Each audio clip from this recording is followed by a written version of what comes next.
Hi everybody, it's Sarah Cray with Let's Make Art and I teach watercolor, and today we are doing the hot air balloons project. We have Keenan here who's working the cameras. Hello. We also have an editor named Chris. Hey Chris, everybody say hi to Chris. Hi Chris. Hi Chris, thank you. And we will be doing this project in 5 steps. So our very first step is we are just going to put in the edges of our hot air balloon. Our second step is we will put in our sky. Our third step is we're going to put in our mountains. And I just combined that all into one step because, you know, no reason. It reduces numbers. There we go. I didn't want to overwhelm you with like 9 steps. It's going to be fine. And then our fourth step is we'll be painting our hot air balloons. And our very last step is we'll be putting in our baskets. Okay? Nice. The supplies that we are using for this project, our brushes are around 6 round 2. We're using the Let's Make Art Classic series. These are our go-to brushes, and we use them for just about a lot of projects. Just about a lot of them. That's the grammar there. And we are using 4 colors. That should be a segment of our own. That's the grammar. That's the correct grammar and usage. Don't worry about it. 15-second grammar tools. And our first color is primary yellow. Our second color is primary red. Our third color is primary blue. And our last color is Payne's gray. Now, if you're a subscriber, you got all of these paints. They're tube paints. They're the Sennelier. I wanted to show you guys how to use tube paints. These are really beautiful colors. They're smooth, great pigmentation, and it's a great lesson in how to use tube watercolors, which is new for us. We usually use liquids, so And it's exciting. Fun to try new stuff. New isn't always exciting, but today it is. Today it is, yes. So in our green leaves tutorial, I asked you guys to leave your palette so your paint can dry. Before we turned this on, I took a damp paper towel and kind of just wiped off this area so I would have clean area to mix. These greens I'm going to keep because we are mixing green, so there we go. Okay. We are going to do our outline and then our oath and then get to painting. Okay? Okie dokie. So I took my outline, taped it down. I also taped my paper down because when you paint on it, and this is true for all watercolor paper, when it starts to get wet, it starts to warp, which means kind of bend and buckle. If you tape it down, it still does buckle a little bit, but it's a little bit more manageable when it's taped. I'm using the Holbein soft tape, which is my favorite. Pretty incredible tape. It's so good. Speaking of buckles. Yeah. You ever played the buckle game at a buckle store? Nope, can't say I have. The buckle game is as follows. Okay. You enter said buckle store and you attempt to reach the back wall and then exit the store without being asked by an employee if you need help. I love that. I can just see Keenan sprinting down the aisles. I've never won. Not once. You just hear people yelling at you, do you need help? What can I help you with? We know what you're doing. What can I help you find? They are racing you, actually. They just start running too. They're like, we have a 0 loss ratio in this store and we're not going to let you take a W. That is an amazing game. I haven't played it in years. Okay, so I'm tracing, and so basically, because of my graphite paper, you just want to make sure it's dark, shiny side down, and whatever mark you make on your paper, that will transfer onto your watercolor paper. This is not the only way to transfer images, but I think it's the simplest way for me personally. A lot of people prefer light boxes. That is a great option as well. You can also, like, the cool thing about light box tracing is you can kind of like make your own. You can use your computer screen, you can use like a clear glass pan and a flashlight. Keenan doesn't suggest using a computer screen. Why? Oh, can you not draw on computer screens? I mean, I wouldn't suggest drawing on your computer screen. That's true. I mean, I have. I know this. But I'm maybe someone you shouldn't listen to when it comes to taking care of things. Specifically computer screens. Yeah, Keenan gives me some grief. Yeah. I've literally cleaned your entire computer at one point because there was paint all over it. I had to do my white. Yeah, but it was on the keys. Yeah, well, the computer was next to me when I was doing my splatters. I mean, that makes sense. I'm not trying to get it dirty, I'm just messy. It just happens. But also, I think we sell light boxes and they're super affordable, and it actually is probably easier than trying to finagle make your own. Could use a window. Did you say that? Nope, that would be better than a computer screen. Mm-hmm. I mean, it's an option.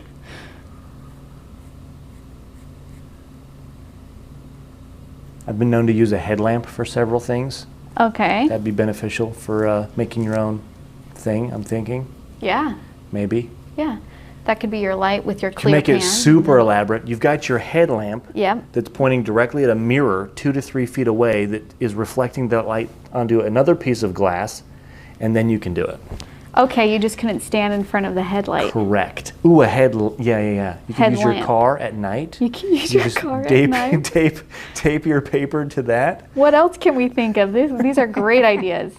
You could use a turn signal. It's intermittent, so you have to time. You gotta be really fast for that one. A microwave light. Yes, when it goes off. When it goes off, you can be preparing a snack and preparing your paper. This is excellent. The stove has a light inside it. Yes. Some lawnmowers have lights on the front. You could try that. I just traced a circle. Do you know how hard it is to trace a circle? Let's see how it turned out. Just a little wonky. That's not too bad. Oh, nice. It's not too bad at all. Can't tell on camera. If you have a little plate or something around the same circle size, that would be much easier. Oh, a nice sized bowl. Yeah, if you had a bowl. Walmart around the has size, you could- 50-cent plastic bowls that are about that size. That's not a bad investment. Not at all. Also, they're not bad dishes. I also wish you guys were in our studio space when I'm trying to do circle compositions, because when I go to make this project, I'm literally walking around the office looking, and Kenan's like, what are you looking for? I'm like, a circle to trace, and I'm carrying I have jars and plants trying to do the bottom. He's just like, what? Do you want me to find? We're just on the hunt for something circle to trace. We ended up finding a bowl, I think. A bowl? Mm-hmm. Yes, I think that is what I used. Mm-hmm. Okay, let's do our oath. If you can raise your right hand and repeat after me. I promise to be kind to myself. I promise to be kind to myself. I promise not to compare my work. I promise not to compare my work. And I promise to have fun. And I promise to have fun. Thank you. I love starting that way. And I know it might seem silly, but it's a great reminder. We're here to have fun. Comparison is the thief of joy. Love that quote. And be kind to yourself. Negative self-talk is a real thing. If you can't be kind to yourself, you just come with us. We'll be kind to you. We'll be kind to you for you. Because you've been stressing us out. Okay, so we're gonna do our very first step. I'm just gonna paint the very edges of my hot air balloon in red. So then when I do my sky, it just felt like the right thing to me. Yeah, agreed, same. It just seems like the right thing to do. You don't have to do Almost it this like, way. why would you not do it that way? Also, I'd like to bring up that when it comes to painting projects, there are multiple ways that you can approach a painting. This is just my way that I'm showing you, but you can do it a different way. Mm-hmm. That's okay. I wouldn't be mad. You'll also never know. I'll never know. You guys can do what you want, and I literally would have no idea. Unless she's reading your Facebook comments. Unless I'm reading Facebook comments in our group. Then I know it all. Okay, step one. I'm going to take my round 6. I'm going to get it wet. I'm going to hit it off the side of the cup so it's not dripping. My red is dry, so I'm just going to grab paint. Here, let me bring that in so you guys can see. I'm just grabbing paint off the top, bringing it to the middle so you can see. If you were here for our green leaves tutorial, it's not stuck on my brush. Okay? Much easier control of paint and water ratio. And I'm just going to go along the edge here. Rinse my brush. Remember to use the water as a way to keep your paint going. So whenever you feel like you're running out of paint, use the water to like spread it.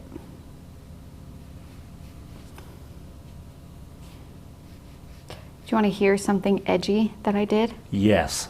When I first painted this project, I painted the two sides without first making sure that that lined up with the red to white ratio. Oh, that's risky. And it was risky, and it worked out, I think. Red, white, red, white, red, white, red, white, red. Nailed it. You had a second guess right there. I did for a second. I'm like, oh no. But I didn't even realize that to the very last step. And then I was just like, I am so lucky that that worked out. Or else I would have been painting that project over.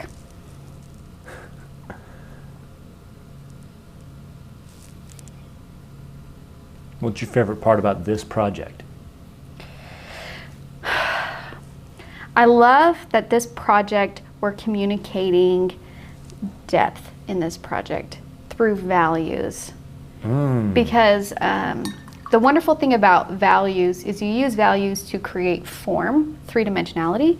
You also use values to create depth and space on a two-dimensional surface. So I know that that sometimes is hard because they're kind of opposite rules, but knowing how to utilize both these skills is, or both those like principles, is a great way to make art on your own, which is like my whole entire goal for you guys, is to teach you the stuff that you need to know, so then you can just make whatever you want and feel good about it. That's all I'm interested in doing. What? I like that. Thanks. Okay, that was step one. You guys are killing it so far. We're gonna move to step two. We're gonna do our sky. So if you look here on my reference photo, I started with a darker value on the top and then lightened as I went down. So I'm gonna grab a little bit of my primary blue, and I'm gonna grab a little bit of my Payne's gray to kind of tone down my blue so then it's not so vibrant. However, I want to encourage you to use whatever colors you feel like using. You're the artist here, so you can make those decisions. If you don't like the colors I choose, or if you just want to try something different, more power to you. I wouldn't be mad. You're doing it right. Okay? Okay.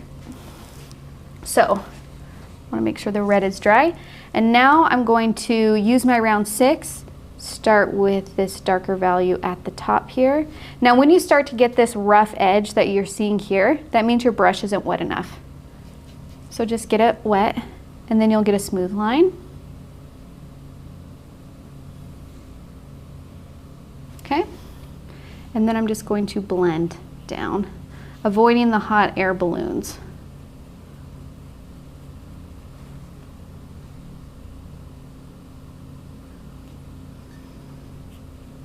So at this point, I'm kind of just using water. And pulling the color that I put on with my first brush stroke. Now, the tricky thing about this is you're starting to see some blooms. You see that? Yes. You can just take your brush, if you want a smooth wash, and just kind of work it back and forth to smooth out those blooms.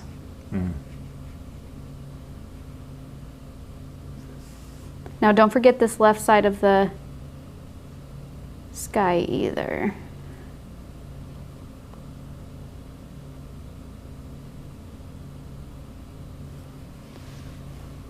Do you remember when I mentioned that I was shocked how we hadn't ever tried to do a word of the day inside during a tutorial and see if people could guess it? Yeah. We still haven't done that. You're right, we haven't. We won't unless you do it. Listen, I looked it up right now, and Yeah. the 2 words that I found, I have never heard before. Okay. Do you want to share them? I don't know, because then people might know that my vocabulary is lacking.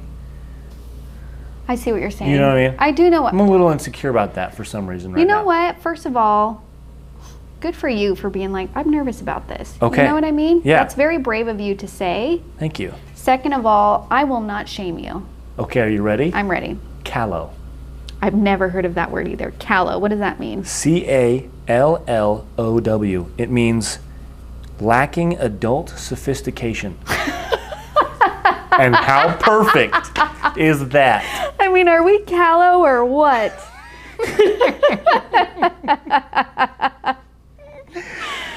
I absolutely love that that was our first word of the day. Me too. Ever. Like, so perfect. Callow. Callow. Gosh.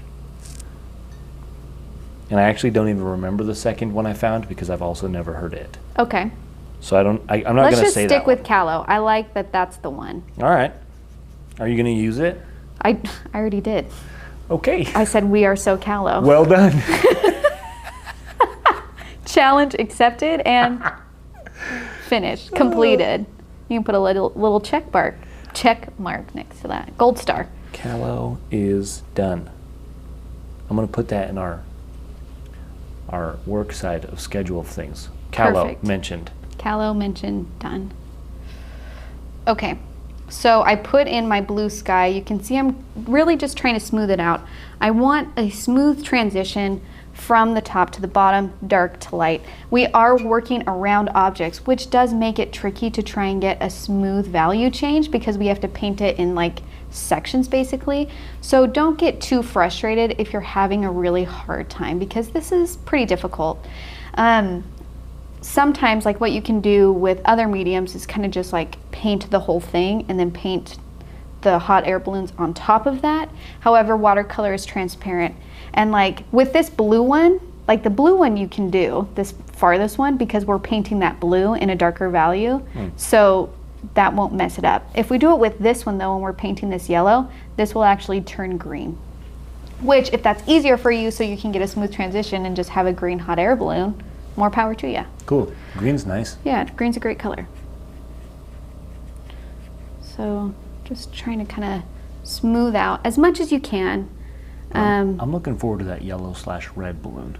Yes, me too. But try not to overwork the paper either. Sometimes if you do too many washes too forcefully, you can start to degrade the paper a little bit. So I do just kind of want to blend this out though. I love it when I say don't do something and then I do it.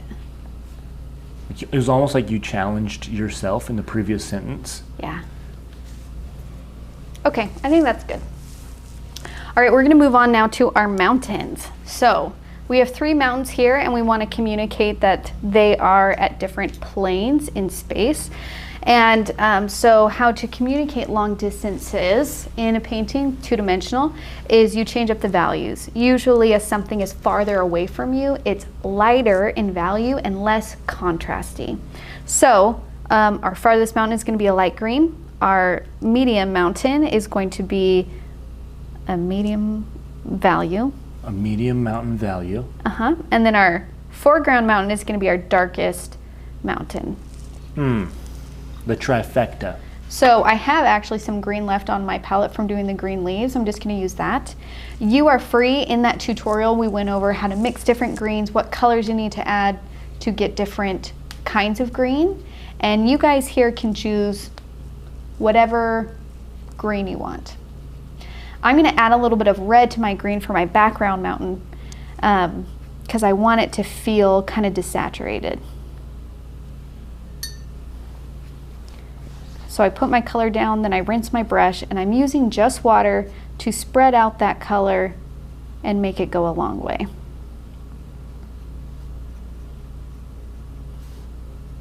Now, for these mountains, I'm not as concerned as getting a very smooth wash as I was with my sky.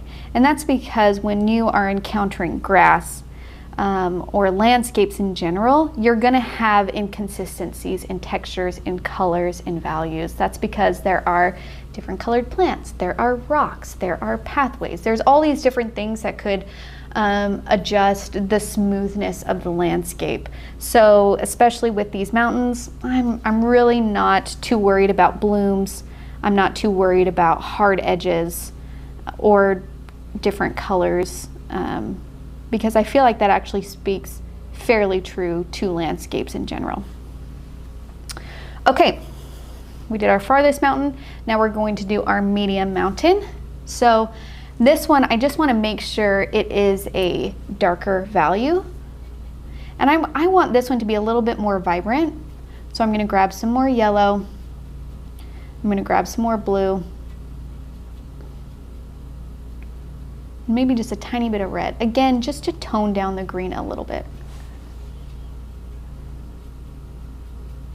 Or if you want to do like Payne's Gray instead of the red, you can. Now, one thing that you want to do is you want to make sure that this layer is dry before you paint on this one. And you can see on my reference photo here that there is a little bit of fuzziness on the edge.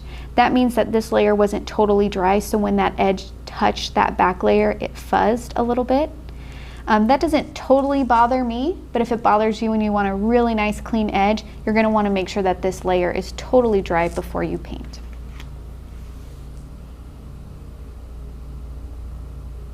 So I'm going ahead, I'm painting along the edge. I don't see any fuzzing so far, so I think I'm doing pretty good. Okay. Now I'm going to spread that out. Remember, once your brush starts to get dry, you start to get that rough texture. You're going to want to grab some water.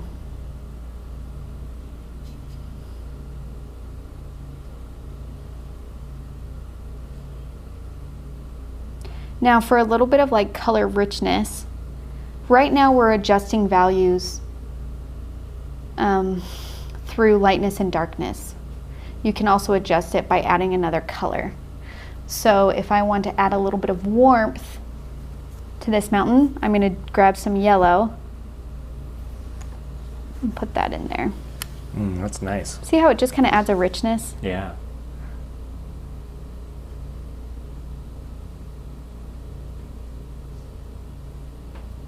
Okay. Now you just want to make sure that whatever value is here, this one is going to be darker. So if you like did this with a lot of paint and it's very, very dark and you're like, I can't go any darker than that, then this is actually going to feel like it's on one plane instead of separated. So like, let's say you painted it and it just was too dark, you can lift out. I'm taking a damp brush and you see how I'm kind of lifting up the paint a little bit? Yes. That's something that you can do if you put some paint color down and it's just too dark. There's nothing wrong with lifting. That feels a little bit better to me. That feels like I now have room to go even darker.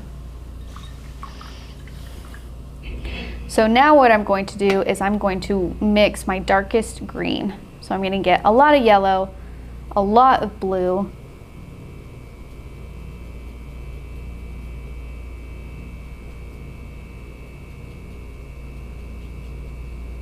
make sure it's a nice darker value. Maybe a little bit of Payne's Gray. What do you think it feels like in a hot air balloon? There's like a lot of wind? I have absolutely no idea. I would think so. Because there's also heat up there with you. Yeah. To fill that up. Would you need a blanket? I feel like it would be cold. How high do hot air balloons go? People who have been in a hot air balloon, please tell us your experience. What is it like? We want to know.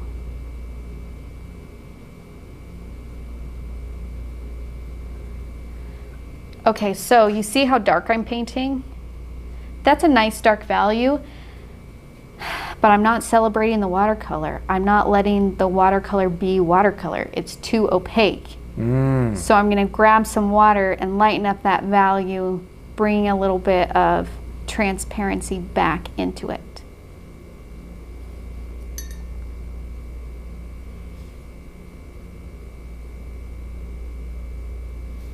Please avoid the baskets. I am painting over the strings because I will be using like Payne's Gray to just do the to do those strings, which is a pretty dark value, so I feel like it would stand out against the green, so I'm okay to paint over it.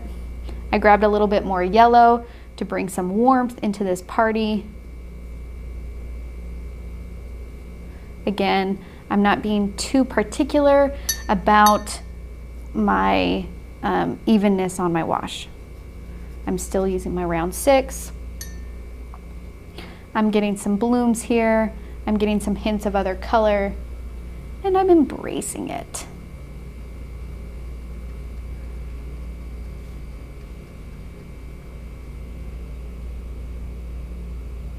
I'm gonna grab a little bit more Payne's Gray, make it nice and dark, right when especially when I get along this edge, because I want it to be clear. This is a different plane, this is a different surface. We want there to be a clear differences between the values when these meet.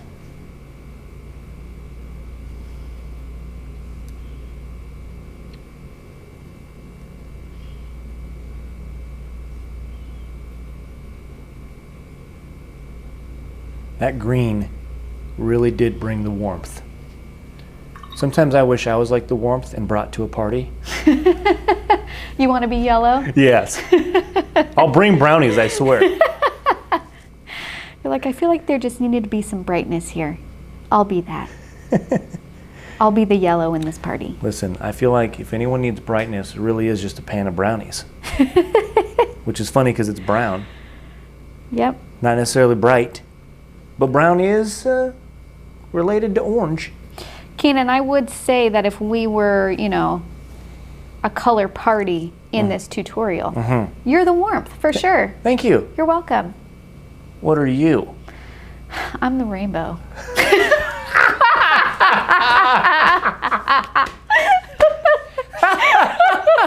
I'm just going to have it over here on the back. I'm going to give you a compliment, but then give myself a better one.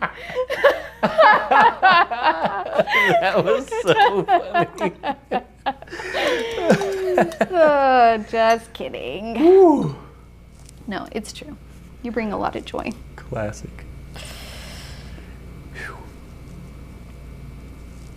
And for me, I'm kind of just lifting a little bit of color out, mostly for like texture and visual interest. Because why not? You know what I mean? Like, let's play with these textures if we're going to play. That is the beauty of the watercolor. Yep. It can create its own textures on its own. Yep. Ugh. Okay. That was step 3. Good job. Thank you. You're welcome, Keenan. You're doing Yeah, excellent. I'm over here making dreams come true. Okay. We are now going to do our hot air balloons. So this back one, I'm just going to do blue. Straight blue. Again, this is your painting. If you want to do something more, go for it. I try to keep things fairly simple.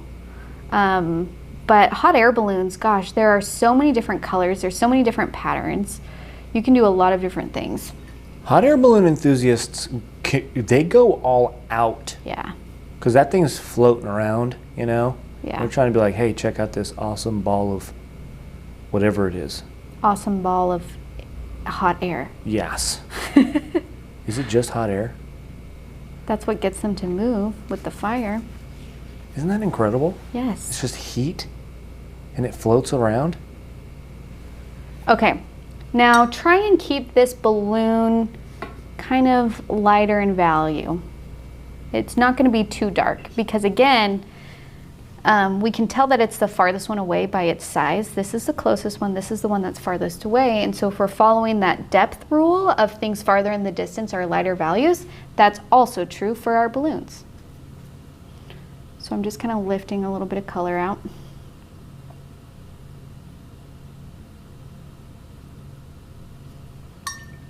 Also, even with outlines, I just have a hard time with circular shapes, making them feel like not wonky. So if you also struggle with that, me and you are the same, my friend. And I've been painting a very long time, so you're not alone. Like, doesn't that balloon just kind of look a little bit wonky? I mean, can you tell it's still a balloon? yes. Okay, then I'm gonna call that a success. Either a balloon or a really big blue light bulb. Yes, it kind of actually looks like a guitar pick right now. Oh man, it does. That's cool. Okay, Now we're gonna go to our middle balloon, which is going to be like a red to yellow transition. Now, before we get going, I need to prep my yellow. You see how my yellow is kind of covered in green? Mm-hmm. So a little story time. I really shied away from cake pans and using dried paints because it really frustrated me that I would mix them and then I'm like, now my yellow is ruined, and I would pour another yellow, and then as soon as I touched it with another color, I would pour another yellow, and I was just like, this is insane. I don't understand how you can keep your colors separate. And then I watched this video. You just rinse it. So I'm getting it wet on the top, and you can use a paper towel, you can use your paintbrush, but you just kind of lift up the paint around it that is turning it green. What? And just kind of clean it off. That's all you have to do. What? You can self-clean your paint? So now I have a pure yellow. That's it. It was such a struggle for me. That's magical. So if you're struggling with that, you're not alone. And if you're not struggling with that and you just knew that, congratulations. I can't think of any songs that go with You're Not Alone, but I feel like there is one. Yeah. Start singing. Yeah. It. Right now? Yep. I don't know it. I just wanted you to make up a song. You're not alone. That's great. Na, na, na, na, na, na, na. Yes. Nailed it. Thank you. Okay, so I'm going to start with yellow, just pure yellow on the top. I'll be here all day.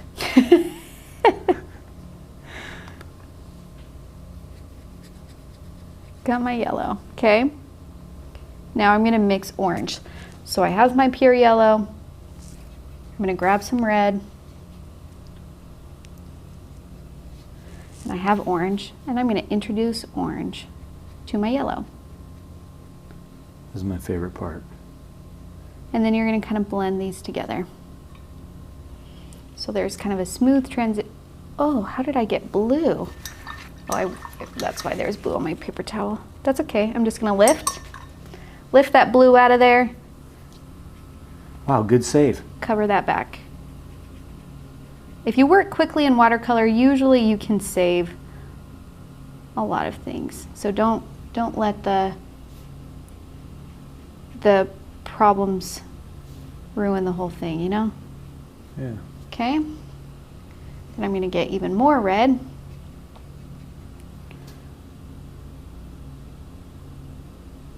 We want pure red at the bottom.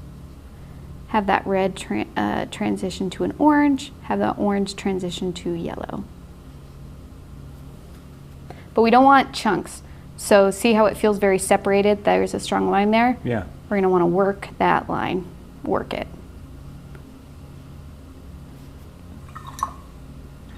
There's also a song with the words work it. I know there is. Yep.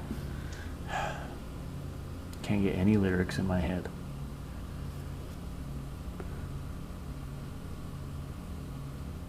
Ooh, I like that. That almost made it look like it was kind of a twisted color. Ooh, yeah. That's neat. And then just to like kind of reinforce that red, I'm going to do another layer right at that bottom, just pure red.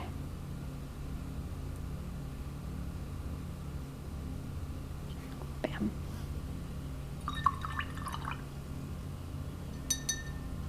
Okay. And now we're going to do our biggest one, and this is a red and white striped one. So I wanted to communicate a little bit of form on this balloon. So how I did that to kind of show the roundness is if you look at the red chunks on my stripes, I have different values. The middle is a lighter value, and when it gets to the top and when it gets to the bottom, it becomes a darker value. That's because this is a round form. It's coming around at us. That light is hitting that middle part. The top and the bottom are receding, so it's a darker value. It's turning away from us. It's turning away from the light, so it's a darker value. One thing that you can do that I did not do on this project is these white stripes, I kept them just plain white. However, if you really want to communicate that volume, you can do a little Payne's gray on the top and the bottom, because even white sections of things have value, okay? So, I'm going to just do pure red here, just dipping my round 6 in the red. And try and pay attention to which chunks are the right colors. I'm notorious for painting, getting just kind of lost and painting the wrong stripe. So I'm going to start with that deep red, pure red, and then I'm just going to take water, blend down.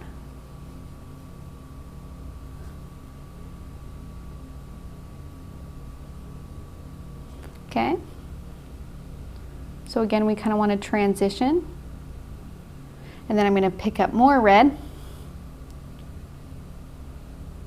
go at the bottom, and then meet to my middle.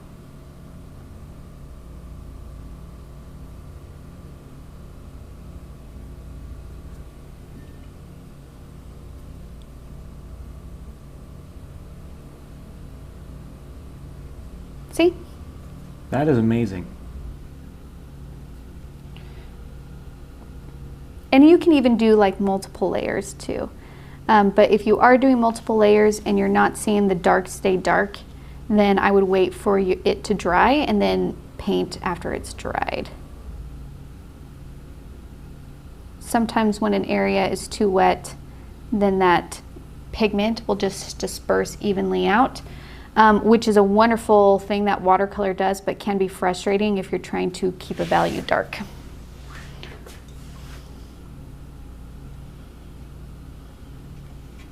Would you be willing to put your reference photo Oh yeah, to the corner? sorry about that. No, you're good. Thank you.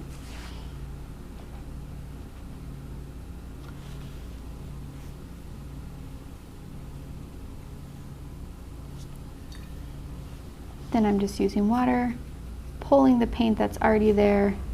I'm working fairly quickly because the longer you let paint dry, the harder it is to blend out.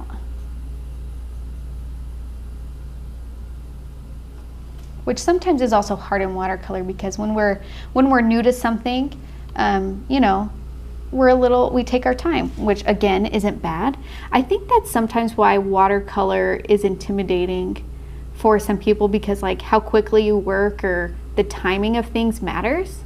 And so if you're new, so you're going a little bit slow, then that can be really frustrating experience because you're like, ugh, now it's dry. What do I do? It's not blending how it should. And to that I say, you're not alone in that frustration. Push through. You'll get to a place where you feel comfortable working quickly. It just takes a little bit of time and confidence. Okay.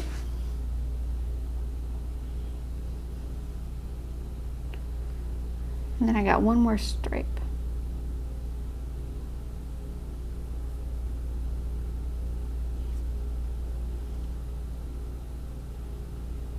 We should probably suggest for someone to make a pirate hot balloon.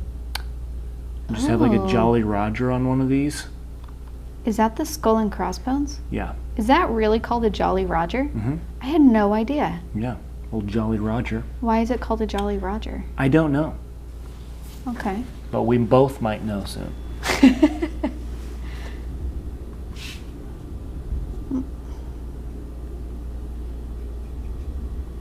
Just grabbing more red for my top.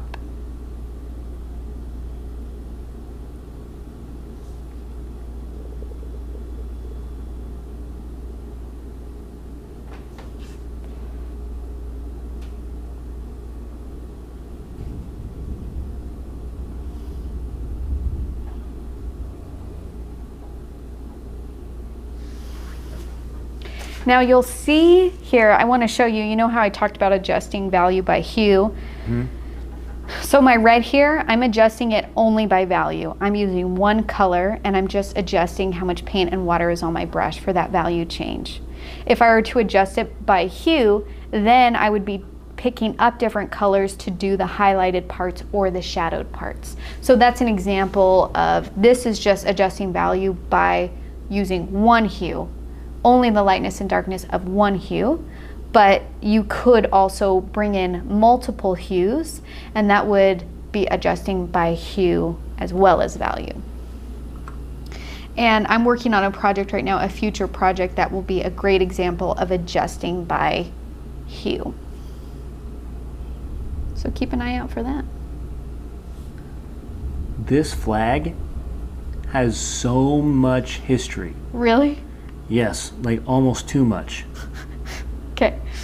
It was used in the 1710s by a number of pirate captains, including Black Sam Bellamy, Edward England, and John Taylor. It went on to become the most commonly used pirate flag during the 1720s, although other designs were also in use. But I'm talking like 100 different types of that same flag. Whoa. And I don't know how it started. But pretty interesting history. Yeah. Would they kind of make their own versions of it? Or just use that? Does it say? Oh, here it is. Okay. The title Jolly Roger is thought to come from the French phrase Joli Rouge, which means pretty red. Pretty red? The original pirate flags were blood red rather than black and white. What? And this signaled that no mercy would be given once the pirates boarded and battle ensued. Oh, that's terrifying. That is super terrifying. That is so much scarier than the color black. Uh-huh. Oh. History. It's crazy stuff. History is crazy stuff. What is that? That's thunder. That is thunder? Mm-hmm. Gosh, I love Midwest storms. We've lost power this week in the studio, so we might... Ooh, so you're saying I gotta hurry up. Not hurry, just be ready. Just be prepared to start 2 minutes before where we're at right now. Okay. And I'm still working on my hot air balloon, really making sure that these edges turning away are nice and dark in value. Yeah. Makes me think of a peppermint. Totally, totally.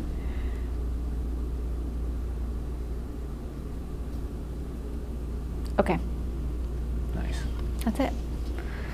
Now we're going to do our baskets, our very last step, our baskets and the little cords connecting to the baskets. So, oh, do you know what I just realized? What's that? Look, I didn't paint the green behind my little basket here. Oh. If that happens to you, no big deal. I'm going to just... Oh, there's some rain. Here comes the rain. Here comes the rain. Here comes the rain. Do, do, do. That's not how it goes. That is how it goes. No. Yeah, that's it. Here It's comes the sun. But you did the right tune.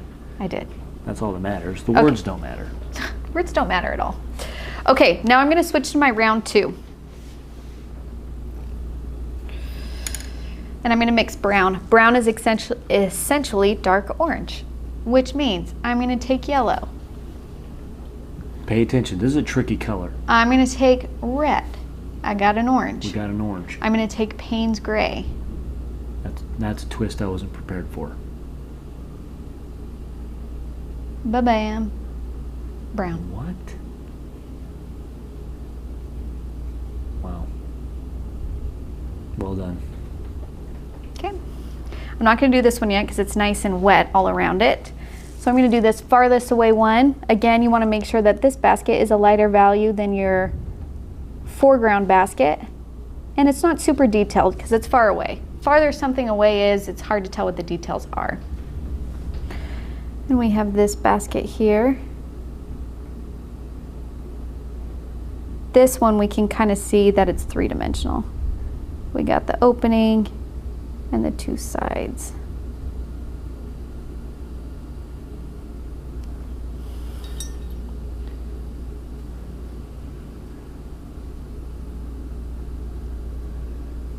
And I'm going to mix a slightly darker brown for the inside of the basket, like that back portion.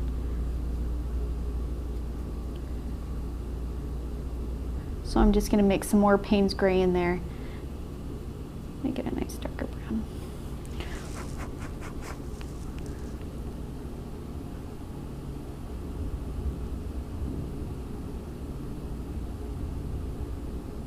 Okay. Ooh, that sounds so pretty. That is cool. Sometimes I go on Spotify and you can just listen to rain and thunderstorms, and I put on my noise canceling headphones and I'll read. Oh, that's nice. Yeah. We're all like paint. That's a great idea. Okay. We're gonna paint our middle basket. Again, not super detailed because it's farther away.